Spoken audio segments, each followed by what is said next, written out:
koruptor itu harus kita anggap sebagai orang yang sudah merampas pundi-pundi kesejahteraan kita. Sepakat. Gitu. Tapi kok hari ini dapat amnesti dan abolisi? Sepakat. Tadinya saya punya ekspektasi mendatangkan Gus Mumtaz sebagai PSI akan bisa mengartikulasikan ketegasan ekstra tentang sikap anti korupsinya itu loh. Yes. Tapi sekarang kok kayaknya agak beda, jadi lembek ini. Ini bukan tentang lembek enggaknya. Bukan. Bukan tentang lembek enggaknya. Kita ingin memposisikan bahwa instrumen-instrumen negara terkait hukum, demokrasi itu berjalan dengan lancar. Gitu loh. Dan presiden sebatas melaksanakan hak yang tercantum dalam Undang-Undang Dasar gitu. Ya. Jadi tidak ada yang dilanggar oleh presiden. Tidak ada yang dilanggar sama sekali. Dan sah lah, ini adalah kebijaksanaan seorang presiden. Sah. PSI mendukung segala upaya, segala pemikiran gerakan yang dilakukan oleh presiden dan ranah legislatif. Siapapun presidennya, tapi keputusan dari pengadilan itu mengikat. Pihak mana gerangan yang membujuk-bujuk, yang menekan-nekan Kejaksaan Agung untuk mengkriminalkan warga negara? Saya nggak tahu, takut salah. Kalau masih inisial nanti salah gimana? Kalau bagi presiden, mantan presiden Joko Widodo, ada impact-nya tidak amnesti dan abolisi ini? Nggak ada sih. Tidak ada ya? Nggak ada sih. Nggak punya dendam kepada siapapun atau mau di gimana juga nggak masalah sih. PSI punya pertanyaan tidak nanti ke Presiden Prabowo? Kenapa sih Pak? Kok memberikan amnesti dan abolisi kepada dua nama itu? Tidak akan bertanya itu? Tidak akan bertanya itu. Tidak akan bertanya itu. Jadi seandainya nanti ada koruptor-koruptor lainnya juga dapat amnesti atau abolisi, perkiraan saya PSI juga tidak akan mempertanyakan itu jadi.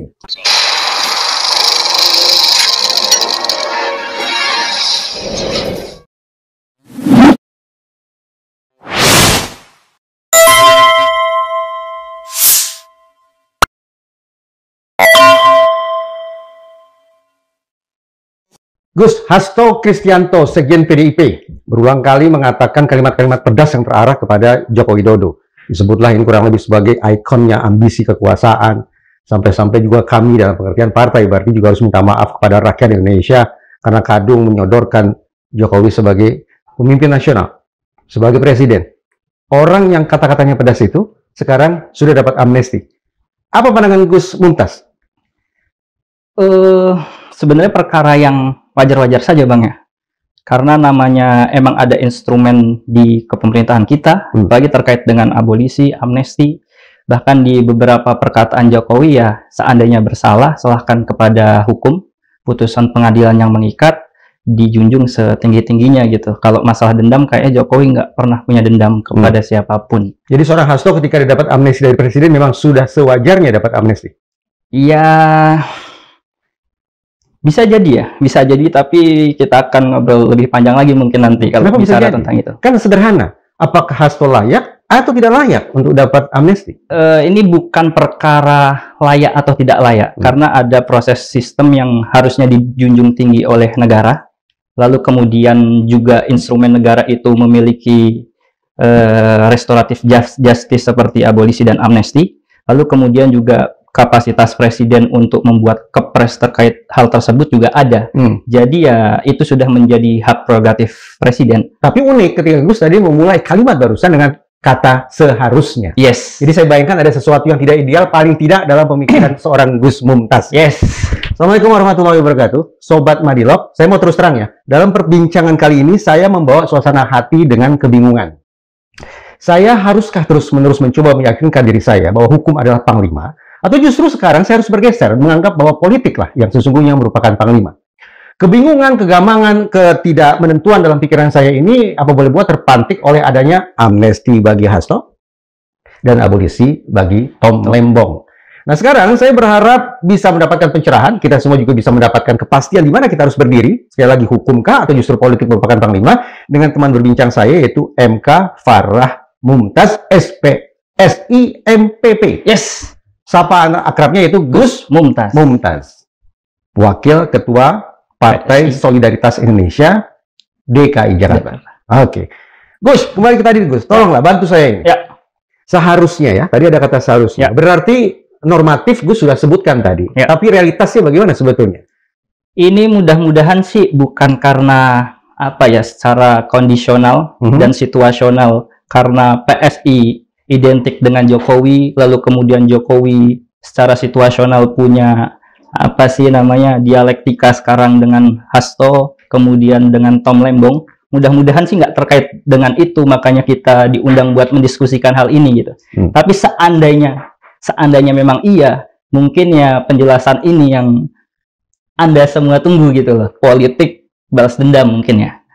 Politik balas Saya dendam. tidak membaca ada warna balas dendam juga, karena dalam pernyataan Jokowi dia katakan ya hormati hukum, hormati putusan pengadilan, normatif-normatif saja menurut saya. Ya, saya itu ingin menjelaskan Bang Reza bahwasanya posisi PSI yang per hari ini mulai rebranding kan, ganti logo, kemudian ada restrukturisasi. Sekarang lagi dipimpin oleh formatur. Mudah-mudahan minta doanya, minta restunya, minta ridhonya, mudah-mudahan bisa diberikan yang terbaik dari kader-kader yang terbaik. Saya ingin menjelaskan di sini bahwa rubahnya hal itu semua enggak merubah gerakan politik idealisme yang selama ini dibawa oleh PSI. Jadi ada dua keyword kalau bicara tentang PSI. Yang pertama yaitu partai yang anti intoleransi. Keywordnya itu pertama. Kemudian ada keyword kedua, anti korupsi.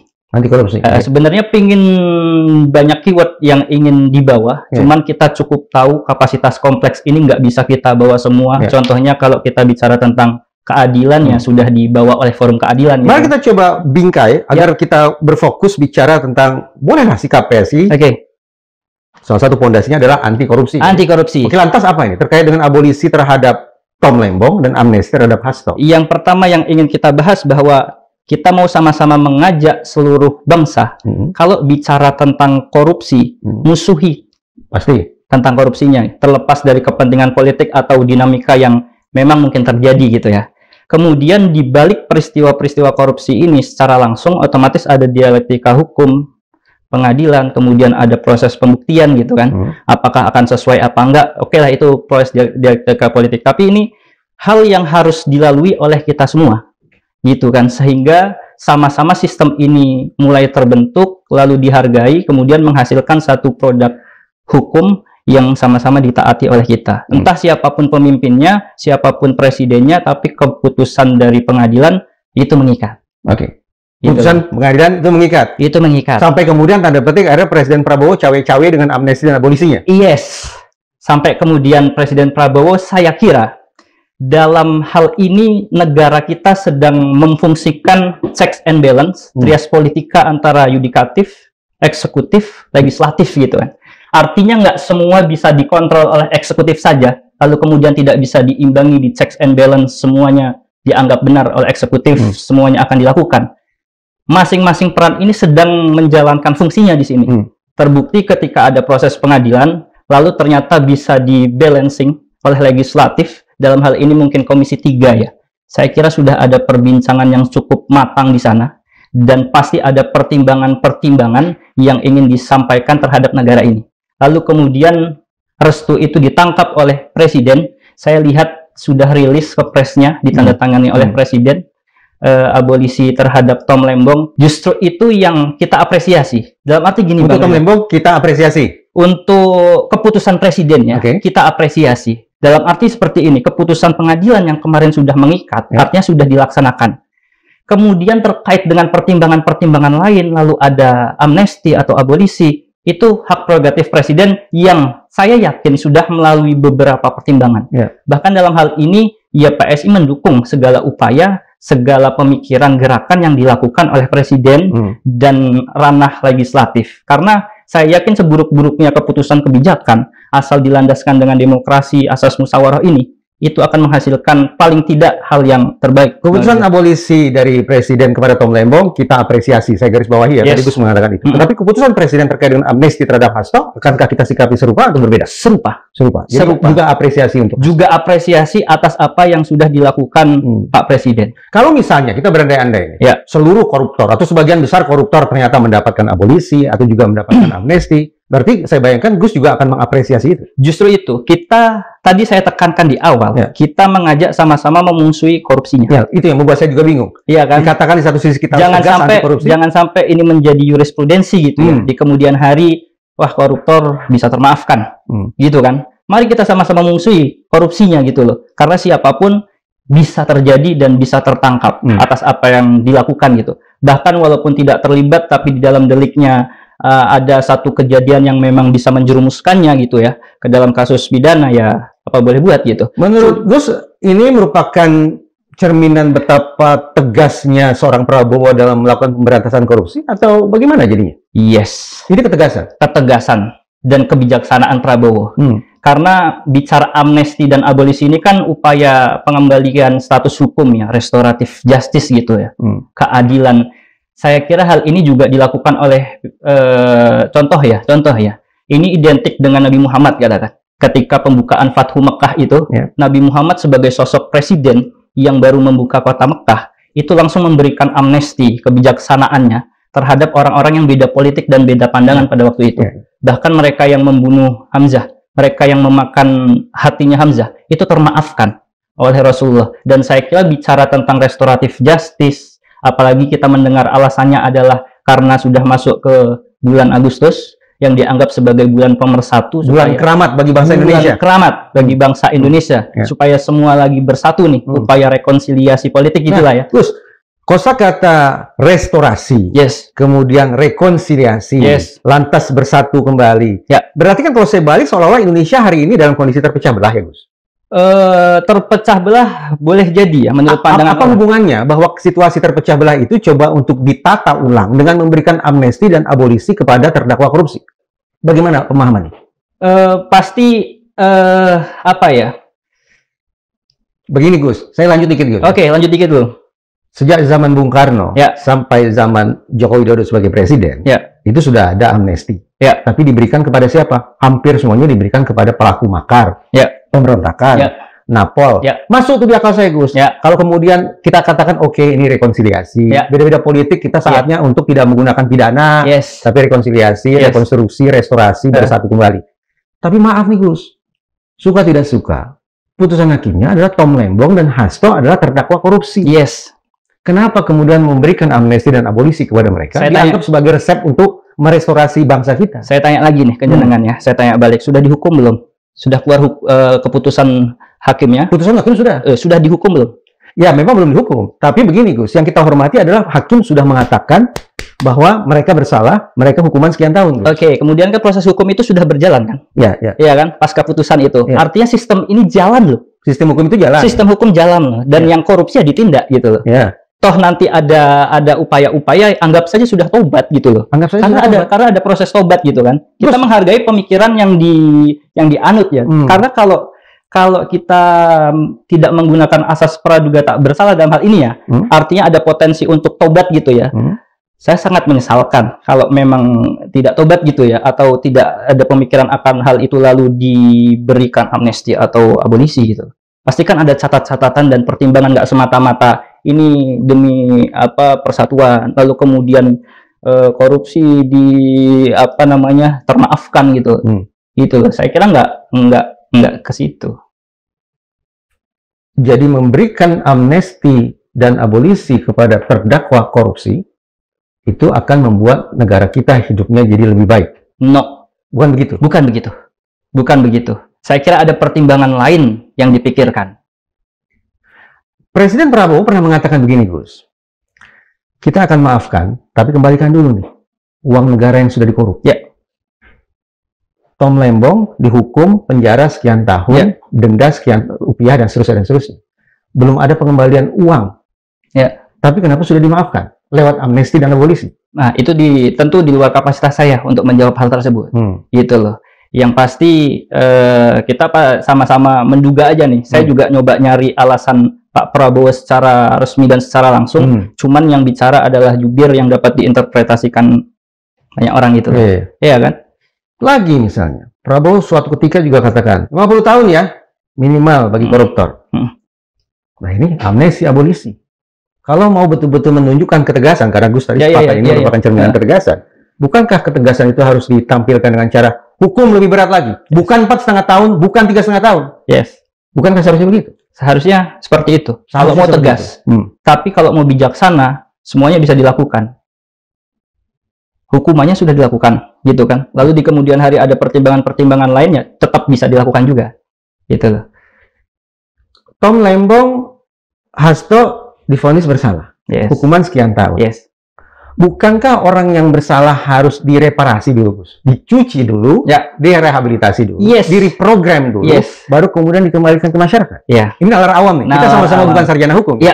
Sesuatu yang rusak bukannya harus diperbaiki dulu? harus diperbaiki. Iya. Maka dalam agama pun ada konsep tobat kan? Iya. Ya kan, yang tadinya kotor gitu kan, berharap untuk husnul khotimah lalu di kemudian hari tobat gitu. Iya, tobatnya pasti diterima Iya. gitu. Sama Allah pasti diterima. Cuman kalau biasanya kalau dosa sosial bisa diterima bisa enggak gitu kan. Kadang ada yang dimaafkan, kadang ada yang belum termaafkan gitu. Kalau kata Gus Dur, walaupun sudah dimaafkan, cuman lupa sih enggak gitu loh. Pertobatan itu berarti harus minta maaf, Gus? Iya, secara agama pertobatan minta maaf. Cuman secara kita sebagai warga Indonesia yang memiliki hukum di dalamnya, iya melalui proses-proses hukum. Tom Lembong tidak pernah mengatakan, oke, saya mengaku salah, saya Yes. minta maaf. Yes. Hasto juga melakukan perlawanan kencang. Yes, pasti. Jadi tobatnya di mana? Nggak ada pasti orang yang akan mengaku salah gitu ya. Ya kan masa Tapi ada, Gus. Ada, Di persidangan ada. Sehingga hakim bisa menilai terdakwa mendapatkan peringanan karena menyesali perbuatannya. Ya, Itu contoh tuh kalimat. Iya. Tapi sekali lagi, Tom Lembong dan Hasto juga persidangan melakukan perlawanan ngotot-ngototan keras juga. Tidak Iya, ada iya, pertobatan. Kalau tidak ada pertobatan dalam kurung permintaan maaf, Ya. lantas di mana ya justifikasinya kemudian mereka justru hukumannya ditiadakan, tuntutannya ditiadakan, dan seterusnya. Saya boleh nggak bawa wacana mungkin sebagian orang berpikir bahwa mereka berdua tuh korban politik ya. Mereka Sebagian korban orang. Sebagian orang. Saya sampai nggak jadi minum ya. Lanjut, Gus. Aduh, korban politik karena dianggap ya mungkin pas lagi nggak bareng kepentingannya gitu ya. Antara mereka dengan Dengan penguasa pada waktu itu ya. Gitu loh. Mungkin saja seperti itu ada yang beranggapan. Tapi bagi saya proses korupsi, iya silahkan ditindak kalau bisa sekencang-kencangnya gitu. Karena tadi gennya PSI ya itu. Bicara tentang anti korupsi ya diperiksa. Gus mengandus ada masalah politik di balik kasus hukum dua orang ini. Saya nyoba untuk membawakan karena yang beredar saat ini ya seperti itu. Karena dianggap, makanya kalau Bang Reza lihat alasan yang disampaikan per hari ini ketika ini kan Kepres sudah muncul gitu kan. Alasannya apa? Persatuan gitu kan. Persatuan, harmoni politik dan harmoni politik kan. Berarti ada ketidakharmonian selama ini. Ya kan? Dan dianggap dibawa ke ranah politik. Berarti ada yang berpikiran bahwa ini kasus politik. Iya kan? Dan Gus mengamini itu? Bukan mengamini. Ini kita sama-sama membincang akan hal tersebut gitu. Supaya saya kira semua juga bisa mengakses datanya ya sekarang. Gitu. Kenapa saya sampai nggak jadi minum barusan? Saya juga mau minum jadi. Ya, silakan Gus. Beberapa bulan lalu Gus, juru bicara DPP Partai Solidaritas Indonesia, Beni Papa, itu di media eksplisit mengatakan, ini saya kutip ya, kurang lebih lah gitu. Beni menegaskan bahwa kasus yang menjerat Hasto murni persoalan hukum. Yes. Jadi endusan politik Gus tadi itu berangkat dari mana? Ketika ranah ini masuk ke hukum ya, maka yang dibedah dan sanksinya juga berdasarkan hukum. Makanya kalau perkataan Pak Jokowi itu cukup jelas ya. Silahkan disesuaikan dengan keputusan pengadilan. Gitu. Semua diserahkan gitu. Karena dalam hal menentukan ini salah, apa ini ditunggangi oleh politik, itu biar di pengadilan nanti yang membuktikan. Di situ ada proses dialektika antara hakim dan terdakwa untuk menyampaikan alasan argumentasinya gitu kan. Ya kan? Dan itu ya pasti karena ada sistem itu. Saya sebetulnya segendang sepenarian loh dengan PSI dalam isu ini. Yes. Tadi saya katakan ya, juru bicara DPP PSI menyebut ini murni persoalan hukum. Kemudian Joko Widodo tanggal 31, berarti ya berapa hari lalu. Frasanya sangat lugas, tidak multitafsir. Hormati proses hukum dan hormati keputusan pengadilan. Kalau dua pernyataan kita rangkai, maka kan semestinya kita harus sepenuhnya percayakan bahwa sudah ada otoritas Mahkamah Agung yang akan memutus dengan seadil-adilnya nasib Tom Lembong dan nasib Hasto.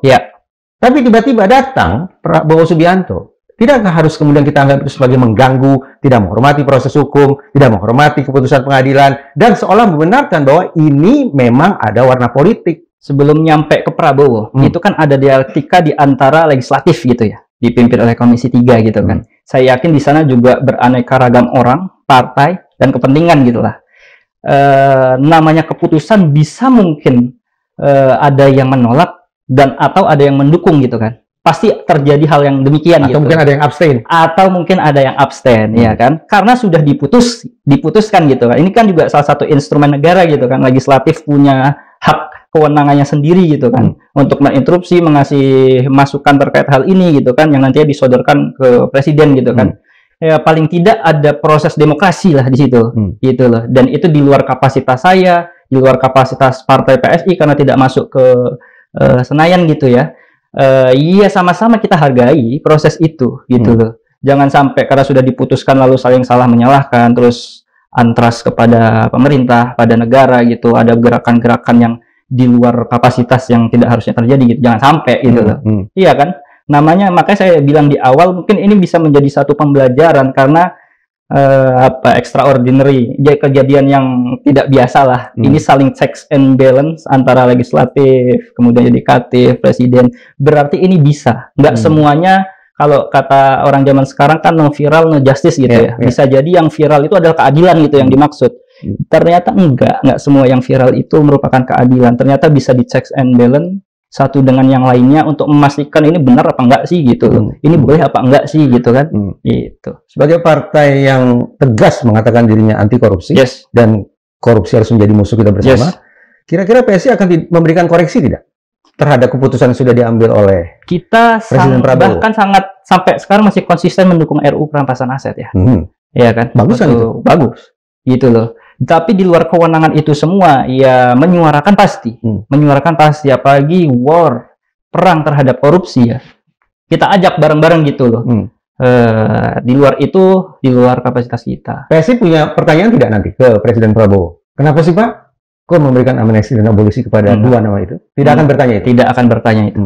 Tidak akan bertanya itu. Jadi seandainya nanti ada koruptor-koruptor lainnya juga dapat amnesti atau abolisi, perkiraan saya PSI juga tidak akan mempertanyakan itu jadinya. Bisa nanya, bisa enggak. Bisa nanya, bisa enggak. Bisa nanya, bisa enggak. Supaya tidak menjadi jurisprudensi tadi. Kasuistis lah ya. Kasuistis. Dalam kasus seperti apa berarti PSI akan bertanya? Kalau nggak ada kejelasan, argumentasi, atau nggak ada delik yang menuntut untuk melakukan restoratif justice, iya kita pasti akan tanyakan gitu. Kalau toh nanti ada di DPR PSI, ya kita kasih instruksi gitu. Terhadap terdakwa korupsi, bukankah justru sepatutnya kita pandang mereka adalah pengganggu, perusak persatuan? Bukan harus begitu? Sepakat. Kalau sepakat berarti kan harus dikucilkan, dikirim ke dalam ruang hukuman pidana. Iya. Dikirim korupsi, dikirim pidana. Ya kalau begitu ya sekali lagi saya masih belum paham juga kenapa Tom Lembong dan Hasto harus kita berikan cara berpikir yang berbeda. Iya. Janggal nggak sebetulnya sini Gus? Kalau prosesnya, saya kira nggak ada yang janggal. Karena sudah didefinisikan. Hanya saja beberapa informasi mungkin ya yang kita belum dengar gitu loh Bang. Iya kan, bisa jadi kan karena ada yang secret katakan, lalu yang di publik apa yang kita nggak dengar apa gitu kan. Karena cukup tabu aja ketika hal ini dilakukan tanpa ada dasar yang jelas dan kuat. Iya kan. Jangan-jangan korupsi ini selamanya akan ada di Indonesia dan itu akan asumsinya akan ke sana-sana. Sebetulnya saya juga berpikir ini masih belum ada kejelasan. Walaupun kosakata atau frasa yang dikemukakan oleh Menteri Hukum yaitu Pak Andi, Andi Supratman ya seingat saya, itu berbunga-bunga, tapi tetap saja bersayap gitu. Harmoni, kebersatuan, NKRI dan seterusnya itu kalimat-kalimat klise yang tidak ada hubungannya dengan masalah orang yang sudah melakukan korupsi itu. Itu tafsiran saya.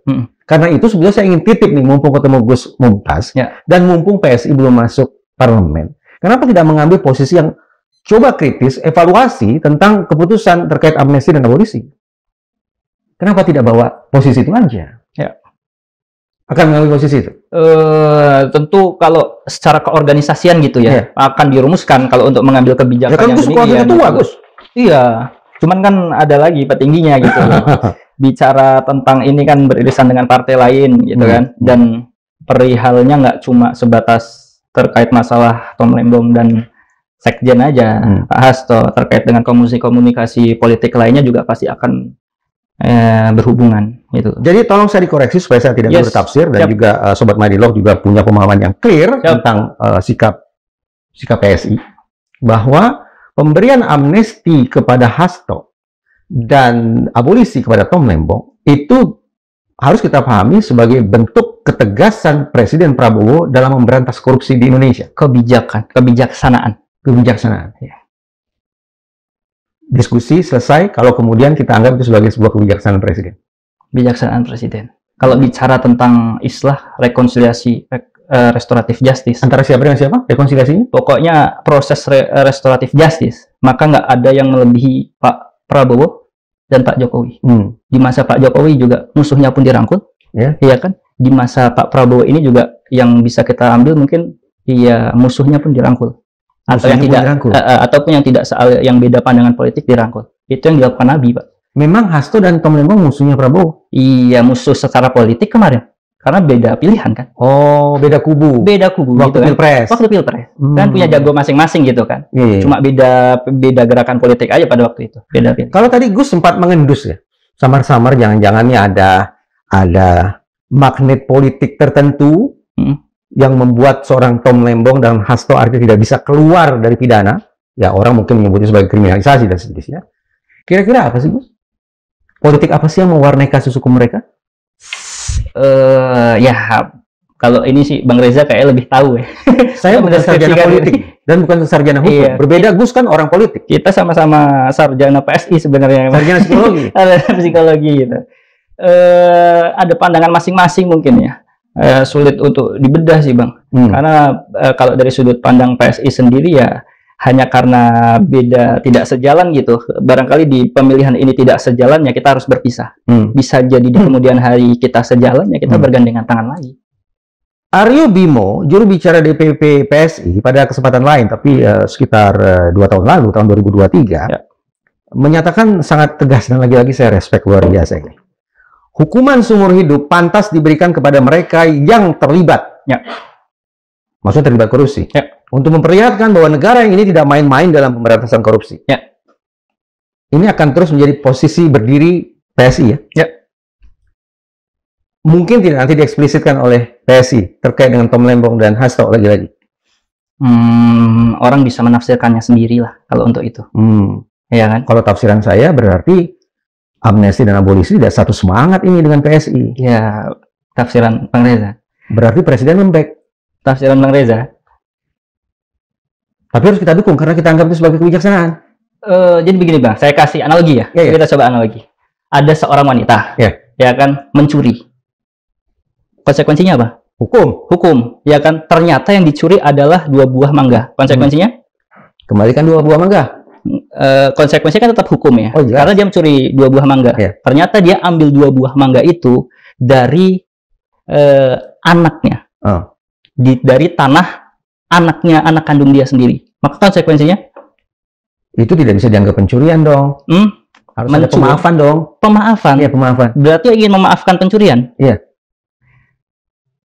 Pengadilan pasti akan memutuskan bahwa ini tetap mencuri, karena yang dilakukan adalah pencurian. Pidananya terpenuhi, gitu. Setelah diusut ternyata tanah itu adalah tanah yang sudah diwarisi ke dia dari ibu tersebut yang nyuri, gitu kan? Secara hati nurani mungkin kita akan berkata bahwa kasihan banget nih, nanti cuma nyuri 2 buah mangga gitu kan? Dari tanah itu. Tapi secara hukum akan diketok kalau hakim itu benar ya. Dan jujur gitu, pasti akan diketok sebagai pencurian. Karena yang namanya mencuri tetap mencuri. Tapi terlepas dari itu, pasca penghukuman nih, dikurung ya, lalu kemudian dia sebagai hakim yang baik, pasti akan bantu. Entah itu menyuplai makanan yang lebih enak, entah itu memberi apa, di kemudian hari lalu dikasih restoratif justice. Itu sebagai hakim yang memiliki hati nurani, atau pemimpin yang memiliki hati nurani. Tapi yang namanya proses hukum, tetap akan dilalui, gitu loh. Ya kan, makanya tadi saya ngomong korupsi diproses, konsekuensinya apa, sudah ada putusan hakim, ya sudah itu mengikat. Lalu kemudian ada restoratif justice, pasti ada pemikiran-pemikiran lain, gitu. Restoratif justice itu yang saya pandang, Gus, juga harus mempertimbangkan rasa aman masyarakat. Karena sebuah pidana itu sesungguhnya bukan hanya merugikan pihak yang katakanlah uangnya diambil, tapi pidana itu harus dianggap sebagai orang ini sudah melakukan perbuatan melawan hukum yang merugikan seluruh umat manusia. Berarti kan bobotnya sangat berat itu, Gus. Hukuman seumur hidup memang sudah sepatutnya. Bahkan saya pernah mengatakan terus terang, kalau perlu hukuman mati. Presiden Prabowo pernah bilang hukuman minimal 50 tahun. Kirim ke pulau terpencil. Sejauhnya mata memandang, itulah tempat koruptor. Gitu. Tapi ini presiden yang terlalu lembek atau Kejaksaan Agung dan Mahkamah Agung yang terlalu keras? Semua bisa potensi salah kalau mencari mana yang lembek, mana yang keras, mana yang bijaksana, mana yang enggak gitu kan. Cuman saya ingin memastikan ini negara kita lagi sedang dalam masa progres yang sangat masif karena proses demokrasinya berjalan dengan baik. Check and balance-nya jalan kok, gitu.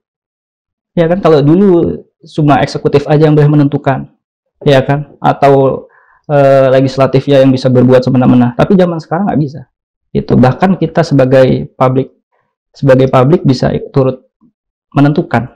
Biasanya orang nyorot viral, lalu kemudian menjadi satu gerakan yang yang disambut baik oleh pemimpin-pemimpin kita gitu. Hal itu terjadi sekarang di negara kita. Demokrasinya jalan. Izinkan saya melihat ada perubahan yang ekstrim ya. Dulu PSI itu luar biasa loh. Memegang omongan orang itu betul-betul.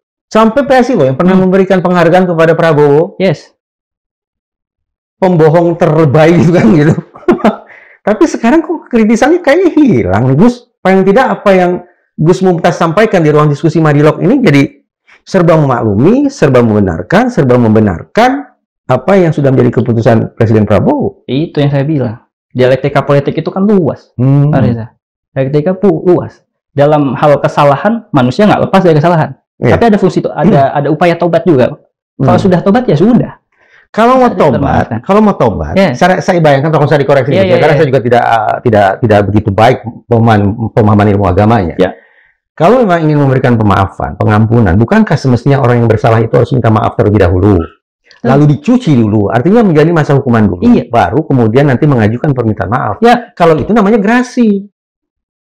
Dalam gerasi, orang yang sudah divonis bersalah itu minta maaf dulu. Harus mengakui bahwa dia salah, dia minta maaf. Ini kan tidak pernah minta maaf, Gus. Saya, ya memang penggangsiran uang itu tidak pernah langsung dari dompet saya. Tapi kan koruptor itu harus kita anggap sebagai orang yang sudah merampas pundi-pundi kesejahteraan kita. Sepakat. Gitu. Tapi kok hari ini dapat amnesti dan abolisi? Sepakat. Tadinya saya punya ekspektasi mendatangkan Gus Mumtaz sebagai PSI akan bisa mengartikulasikan ketegasan ekstra tentang sikap anti korupsinya itu loh. Yes. Tapi sekarang kok kayaknya agak beda, jadi lembek ini. Ini bukan tentang lembek enggaknya. Bukan tentang lembek enggaknya. Kita ingin memposisikan bahwa instrumen-instrumen negara terkait hukum, demokrasi itu berjalan dengan lancar. Gitu loh. Dan Presiden sebatas melaksanakan hak yang tercantum dalam Undang-Undang Dasar gitu. Jadi tidak ada yang dilanggar oleh Presiden. Tidak ada yang dilanggar sama sekali. Dan sah lah, ini adalah kebijaksanaan seorang Presiden. Sah. Gitu. Ada maklar kasus di MA yang di rumahnya ditemukan bertriliun-triliun uang dan berkilogram-kilogram emas. Layak tidak orang semacam itu dapat amnesti atau bahkan abolisi? Tidak layak. Tidak layak. Ada public figure, kasus timah, ngeri, ratusan triliun. Pantas tidak dapat amnesti atau abolisi? Tidak layak. Kalau Mas Reza jelasinya itu, maka akan menjadi tidak layak. Tom Lembong oleh hakim dikatakan sudah merugikan keuangan negara sekian ratus M. Pantas tidak dapat abolisi. Putusannya kan dihukum kan? Iya. Lalu kemudian ada pertimbangan lain. Ya kita tidak bisa punya kapasitas apapun sebagai rakyat lah. Itu kritis boleh sebenarnya. Kalau ada yang beda pendapat. Hasto. Suap. Layak dapat amnesti. Tidak layak. Tidak layak. Kalau deskripsinya seperti itu, tidak layak ya. Berarti memang ada pertimbangan-pertimbangan dan hukum sepertinya ya, Gus. Tapi pertimbangan-pertimbangan politik. Dan ini akan membuat situasi kehidupan bernegara kita akan jadi lebih guyup lagi. Guyup. Ini sikap yang sudah ditentukan oleh PSI berdasarkan arahan dari Kaisang. Berdasarkan arahan Kaisang, untuk PSI tetap berada dengan DNA itu tadi. Yang pertama yang harus dibawa dari awal tadi anti intoleransi, kemudian anti korupsi. Itu sama-sama kita perangi. Itu sebisa kita. Iya kan? Jangan sampai lempem lah di kemudian hari. Amnesti dan abolisi ini akan membawa kebaikan bagi PSI? Jangan sampai jadi jurisprudensi. Maksudnya? Di kemudian hari lalu termaafkan atau jadi motivasi orang lain untuk korupsi? Jangan sampai gitu. Karena narasi ini pasti akan ada gitu. Iya kan? Bang Reza juga seperti itu saya lihat gitu. Kalau tadi bicara nantinya bisa jadi ada yang korupsi lagi gitu kan. Tenang aja nanti Presiden kasih amnesti kok. Tenang Presiden aja. kasih abolisi gitu. Gitu. Pokoknya PSI sudah jelas sikapnya adalah anti korupsi. Tapi dalam isu amnesti dan abolisi bisa memahami keputusan yang sudah diambil oleh Presiden. Kita sangat menghargai, we appreciate. Kita menghargai. Menghargai. Yes. Tapi jangan sampai jadi presiden untuk mengobral amnesti dan abolisi. Ya. Kurang lebih begitu. Iya, harus mahal itu abolisi sama amnesti harus mahal. Kalau bagi mantan Presiden Joko Widodo, ada impact-nya tidak amnesti dan abolisi ini? Nggak ada sih. Tidak ada ya? Nggak ada sih. Nggak punya dendam kepada siapapun atau mau di gimana juga nggak masalah sih. Ada yang menuding bahwa ternyata Kejaksaan Agung juga tidak imun terhadap pengaruh-pengaruh politik untuk kemudian mengkriminalkan warga negara. Sepakat nggak? Gimana? Sorry. Sebagian khalayak mengatakan, ternyata Kejaksaan Agung juga bisa dibujuk-bujuk, ditekan-tekan secara politik untuk kemudian mengkriminalkan warga negara. Iya, makanya lawang manusia kok. Iya kan? Nabi pun bisa begitu. Cuman kan langsung kena teguran. Iya kan? Langsung kena teguran. Kalau memang betul begitu, berarti pihak mana gerangan yang membujuk-bujuk, yang menekan-nekan Kejaksaan Agung untuk mengkriminalkan warga negara? Saya nggak tahu, takut salah. Kalau masih inisial nanti salah gimana tuh? Apa inisialnya? Ya nggak tahu. Makanya saya nggak tahu itu. Saya nggak ngerti itu, saya nggak ngerti. Jadi Kejaksaan Agung harus dikoreksi, Gus? Kalau salah ya dikoreksi.